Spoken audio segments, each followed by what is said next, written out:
You delight in showing me mercy. And Mercy Matters is our weekly talk on mercy, and so just want to dive right in. Last week we talked from Matthew chapter 9, where Jesus said, "Go and learn what this means. I desire mercy," and he quotes Hosea 6:6. So this week let's look at Matthew 12, verse 7. Jesus is continuing his teaching on mercy, but adding to it. The thing that I like about the Lord, we're talking about Jesus here, but the thing that I like about the Lord is that his definitions, his teaching came from the scriptures. And so when he is defining mercy for us, he's pointing us, because twice he quotes Hosea 6, verse 6. He points us to Hosea 6:6, which says, "I desire," or "I delight in mercy and not sacrifice."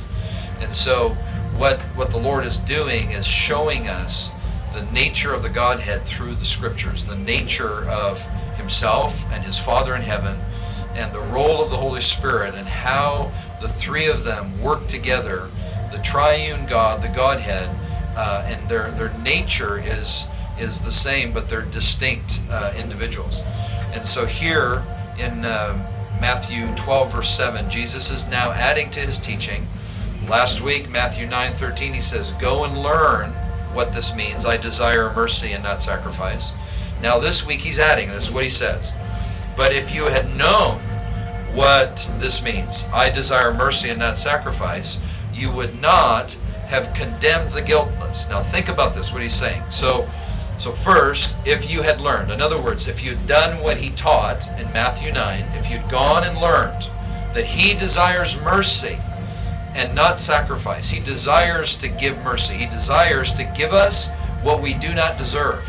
Now that doesn't sound to me like a God that we have to try and negotiate with. That doesn't sound to me like a God who we have to kind of hope against all hope that today he's feeling good, though yesterday, well, we're not so sure, but today maybe we'll be able to somehow do something enough to be worthy of his mercy. No, he delights in it. He loves to give it.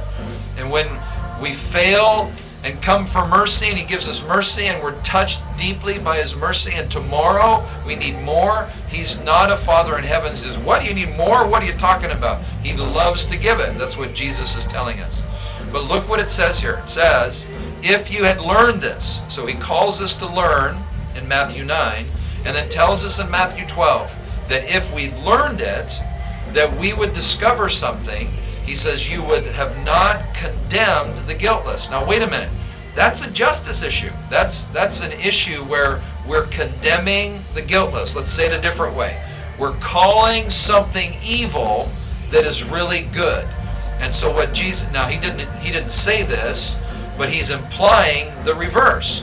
He's implying that, though he says, you wouldn't have condemned the guiltless, you wouldn't have found something evil that is really good, but he's also implying that you wouldn't call something good that's actually evil. You wouldn't actually acquit or find innocent something that is actually wrong. It's off. It desires true justice. And so here's what Jesus is saying. We start with Matthew 9, where he tells us to go and learn, and so we commit our lives to learning that he delights in giving mercy.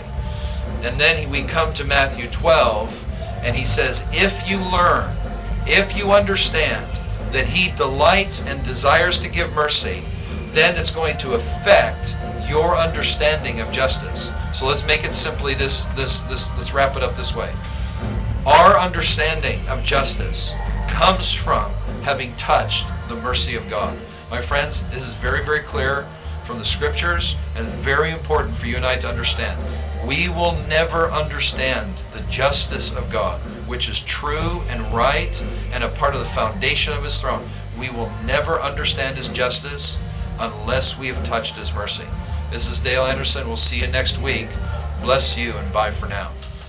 Showing me mercy, and you desire